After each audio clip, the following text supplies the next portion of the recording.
Melanie, somebody's just asked in the chat, would we be able to somehow get a full copy of the transcript? Yes. So the transcript for the video is already online on our website, and you can find that in a couple of ways. You could go to the website and go to the latest news page, scroll down, find the information about the webinar, and that will take you to the video and the transcript. And then after this video, the question and answer session will be transcribed, and this video, the question and answer video, will also be put up online there. The other way to get to it on the website is to go to About Deaf Blindness, and then Congenital Deaf Blindness, and then you'll see this video there with the transcript.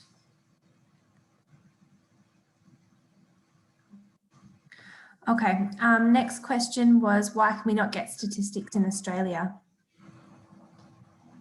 Sorry, could you say that again? Why can we not get statistics about deaf blindness in Australia? I'm gathering because they're not collected.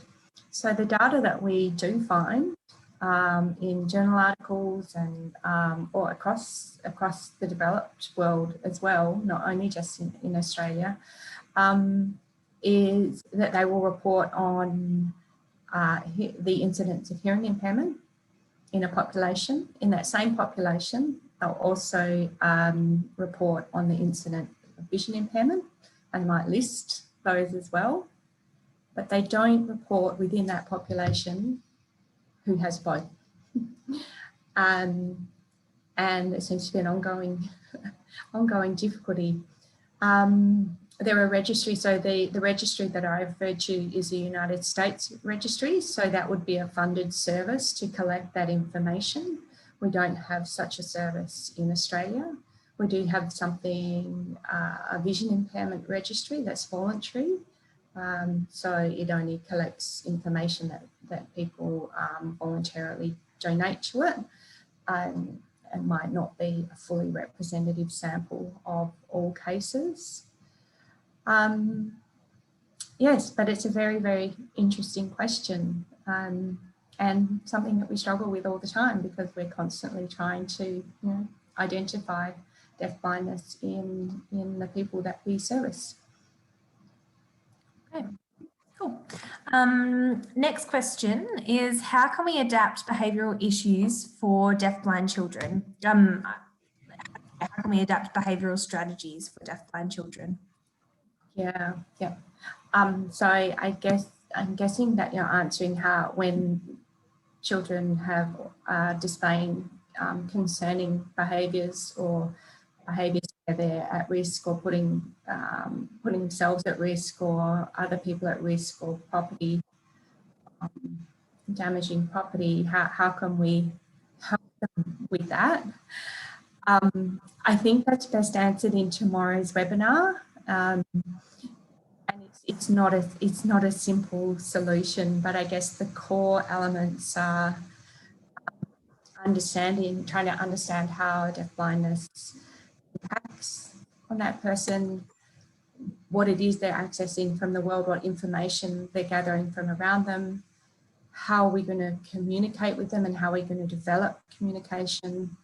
Are they accessing meaningful opportunities in their life, things that mean something and interest them? Are they being engaged in ways to learn and help themselves do day-to-day tasks? But how we do that for each individual is going to be different, and we will kind of explore ways to do that a little bit more tomorrow, although there's a lot more questions than there are answers. But if you start asking the questions, then you open up that pathway to start discovering the answers. Okay. Another question that has come through, do deafblind infants typically have delays in head control, like lifting their head? Sometimes they can, yes. So we mentioned that in children born with deaf blindness, they're often born with other physical or other diagnoses as well that might affect how their movement and muscle control develops. So yes, they might have trouble activating the muscles to hold their head up. Also, if they have a vision impairment, there might be a lower degree of motivation to lift their head, because they would most of us lift our head and learn to lift our head because we can see things, and that what's around us and what we can see motivates us to keep doing that and build those muscles. So there could be, you know, a couple of factors playing, or a few factors playing into why head control might take a lot longer to develop, or why it might not develop fully in a child born with deaf blindness. Although, having said that, I know congenitally deafblind adults who have fabulous head control, and they often do have a degree of functional vision, and are starting to use that to help them understand the world around them as well. Okay, here's a curly one. Are there any guidelines to milestones and timing for deafblind infants? No. That's kind of an easy answer, actually, because they are all so different. And so, yeah, there's no norms, there's no assessments developed for them, because it's such a diverse population. We've been measuring all different things.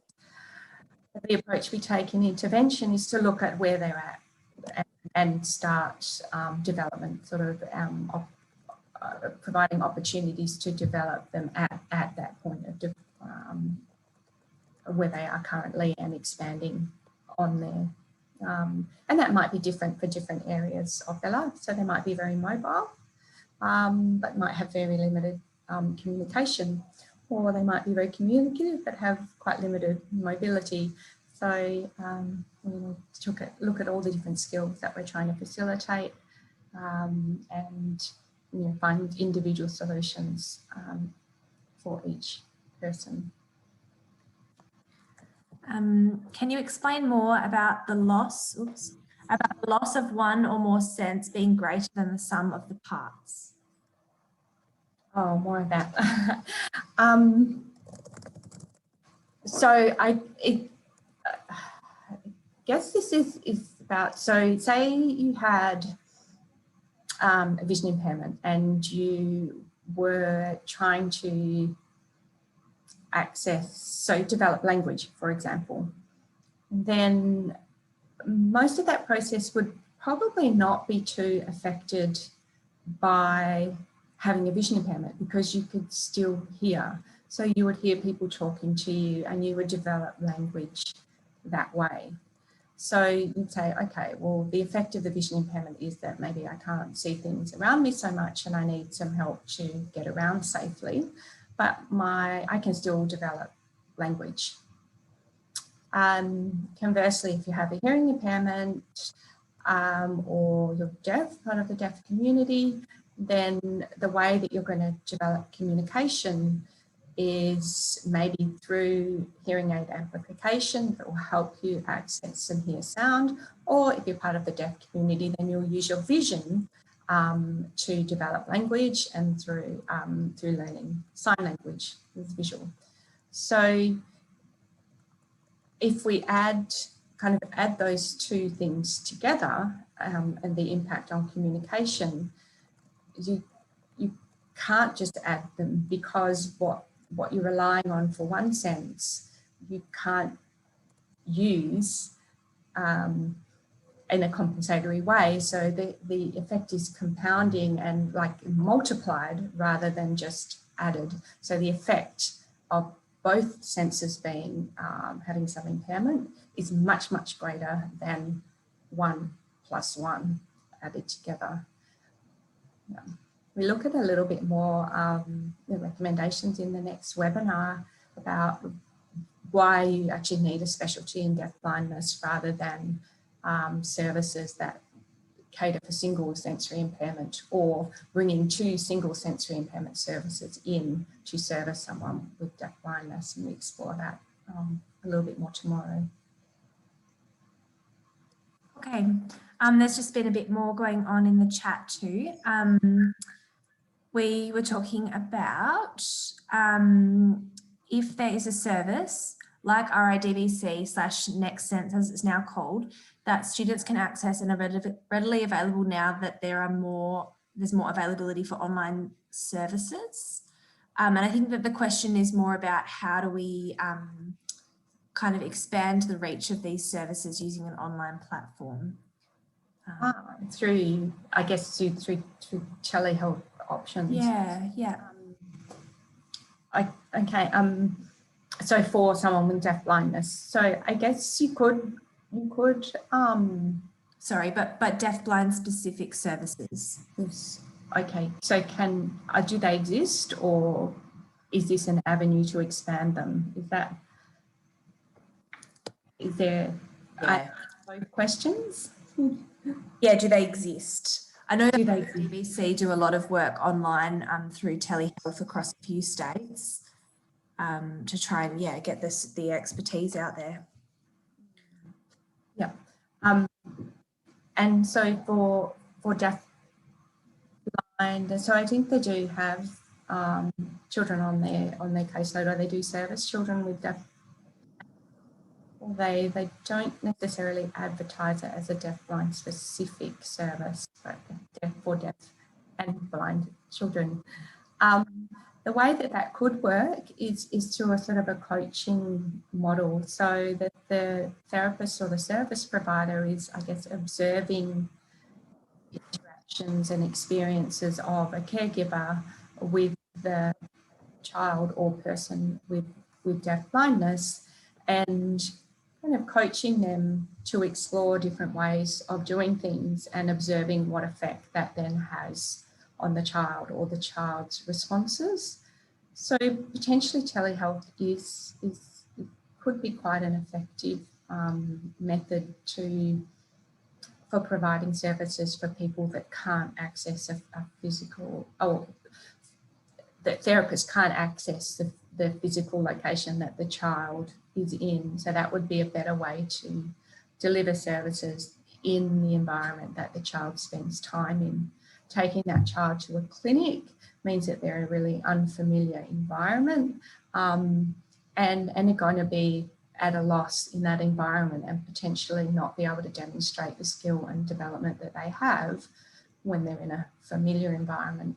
So natural environments that child spends their time in would be probably the first preference, but accessing that via a digital platform or telehealth would be a viable and worth an option worth considering.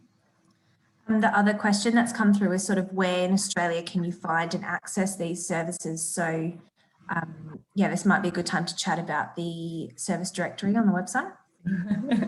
Yes. So there's not a lot of deafblind specific services around the country, and they're in fairly high demand.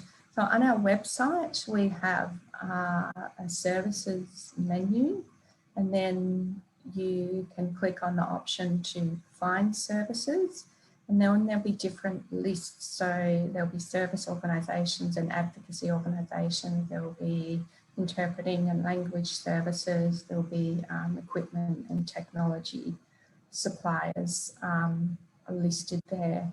So you can have a search there, and we're trying to sort of update that as we go. And they may be vision services, they may be services for the deaf, or they may be a combined service as well. It just depends on what you need. I guess the way to expand the availability of these services is to ask for them in your plan, whether or not they exist in your area. If you keep asking for them, then the federal government might look at ways to expand those services and fund an expansion of those services. This grant that makes this project possible is one way that we're getting information out online and upskilling people through the website and through face-to-face training, hopefully, when we can travel a bit more freely. Okay. We had a question through about behavioural hearing tests, saying typically the audiologist would use a visual stimulus response and they're having difficulty determining hearing levels as this is not going to work for this child. Yes, yeah, exactly. So you've pointed one of the essences of deafblind, the difficulties of deafblind assessment, because there isn't a huge amount that's developed specifically for this dual sensory impairment. So you need to be asking for an audiologist who is very experienced and preferably who's had experience testing children with the dual sensory impairment or children with deafblindness.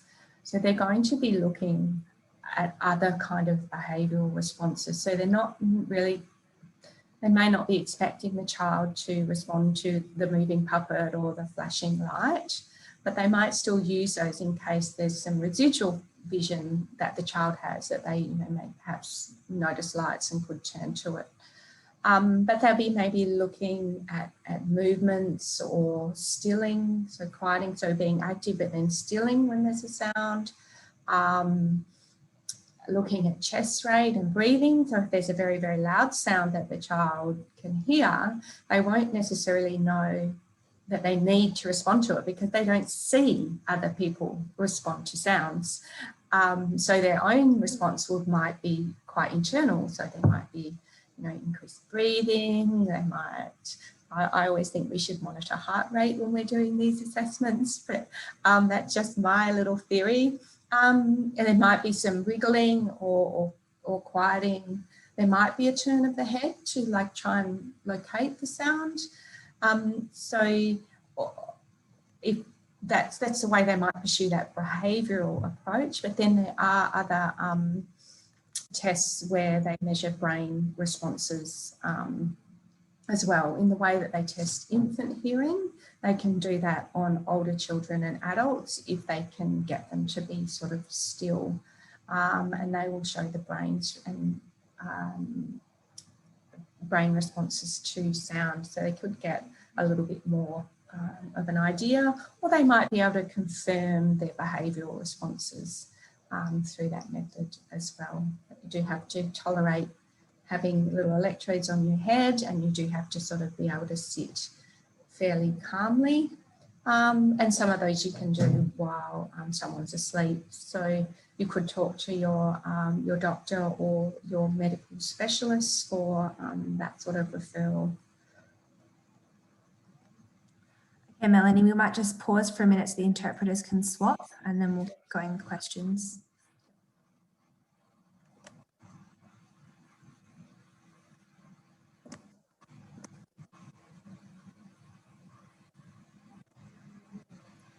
Okay, the interpreters have swapped and Philip is now on the right-hand side of the screen, as you can see it. Okay. The next question, is there any information and resources that specifically focus on the 1% of the population with total loss of both senses? Not really. And that population is the smallest of an already small population. But I think there's a lot of information that can be drawn from deafblind literature that will really help you out in terms of teaching through touch, offering your hands to guide someone to explore the world around them, mobility kind of instruction, how you're going to modify materials or help them access information. So I think all these things could apply to someone with complete loss of vision and complete loss of hearing. Using functional vision and hearing, you would probably ignore those strategies, but all the kind of tactile, quite deafblind specific strategies might be helpful, and we'll look at those a little bit more tomorrow. Is there particular training available to learn to interpret for deafblind people currently in Australia? I might ask the interpreters to answer that one. I feel a little bit hesitant to answer this because I'm not sure that I have really good information on that. My understanding is that they'll go through the usual process to get their interpreting qualifications, but then they might get some specific experience in doing deafblind interpreting and develop their skills on the job and through colleagues who already have those skills.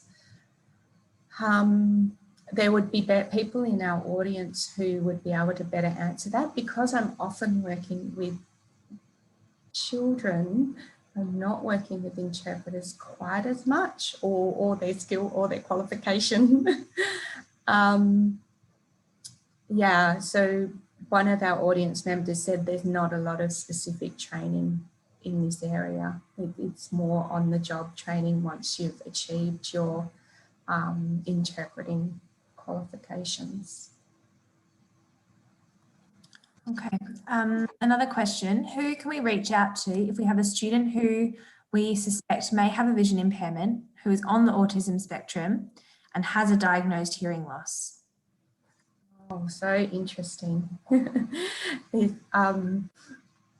There's quite a bit of literature around characteristics of autism in blindness, so it's quite a tricky thing to separate autism and deafblindness sometimes, and you actually wonder whether the behaviours that you're observing are actually part of the deafblindness and not so much autism. But we do know some do have both. So you're asking how can we get this vision sort of assessed and recognised? I'm going to answer that for an Australian population because that's where we're based. It's not easy. It's the family would be the greatest advocates to drive that service. You talk about a student, so potentially if there's sort of disability support or sensory teachers with qualifications in sensory impairment, you can access them through your education department. Sometimes you already have to have something diagnosed to be able to then access the service. So this is kind of like round loop. But sometimes if those teachers are out and about in your location, they will observe and provide some advice or way that you can get further assessment. The family can approach their doctor or their specialist to list their concerns about that child's vision. You could list your concerns about the vision and the family could take that to their doctor for further pursuing further assessment there. Yeah, it sort of depends on the situation, but I guess there are a few places that you could reach out to. Depends what the barrier to recognising that those vision impairment kind of characteristics are, where that barrier is coming from and how you might navigate around it or work through it. We've just had the chat. A few audience members have provided some further information on the previous question about deafblind support for interpreters and how interpreters can work with people who are deafblind. Able Australia is undertaking research with NAATI to look at training for interpreters working with deafblind. NAATI is the National Accrediting Authority for Translators and Interpreters. And in Western Australia, the Certificate 4 in Auslan has a deafblind component in the course as well, which all of the interpreters would be learning through as well. Okay, we've got one more question come through. Do you have suggestions for particular requests to make when a child is entering daycare? Do they typically need one-to-one care? Often.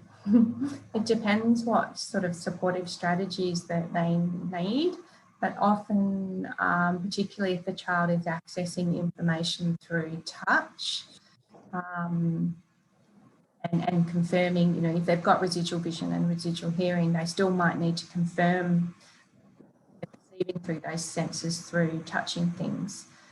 And information maybe need to be fed in, or communication through a tactile method. So if that's the case, if there's tactile strategies are really important for that child, then yes, we'd probably be recommending one-on-one support by a person who has additional training in deafblindness and deafblind strategies. So in Western Australia, we would have, or in Australia, we have support workers who have extra training in deafblind with deafblind information and strategies, and they are called communication guides. So I would be asking or advocating that that child have a communication guide in those settings to facilitate their interaction with the environment, to convey important message or information to the child, to assist their interaction with others, and to feed in the quite specialised forms of communication that they might be using.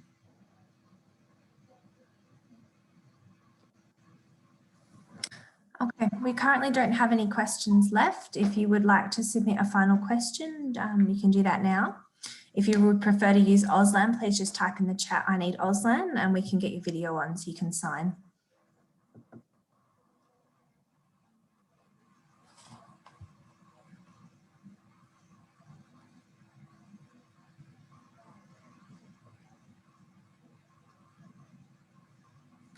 Okay. It looks like everybody has asked their questions that wants to. I'm sorry. Oh yeah. What are the upcoming workshops? Yep. So we have one more live webinar, which is tomorrow, same time as it was today, but tomorrow, and it's an overview of the strategies and services in congenital deafblindness. And that will run like today, except the whole thing will be live. The presentation will be live as well. And in Perth, we have a tentative date for a full day face-to-face workshop on the 11th of June. More details will be published via our social media channels and emailing list. If you want to join the email list, you can do that by sending me an email at info@deafblindinformation.org.au, and you'll be notified that way as well. And then we will also, I think, hope to develop some more modules around congenital deafblindness, and perhaps run some more webinars as well. So now's your opportunity, if you like, to put in the chat, you know, what topics would be of interest to you for some, you know, 20-minute information sessions followed by a question and answer session. So there's certainly a plan to run them. We just haven't developed specific details about what and when yet.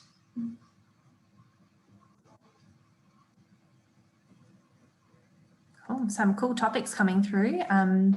Mobility in children with deafblindness, body signing, working with students with physical disabilities which limit their ability to use their touch sense. Some great suggestions. Yeah, lovely. Been a training. Well, if you're in WA, Census, Western Australia Census run communication guide training coming up in April.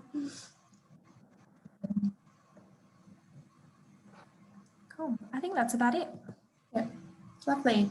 Well, thank you very much to our interpreters and our captioner today for their language services. Thank you all for attending and for your fabulous questions. I hope to see you back online tomorrow.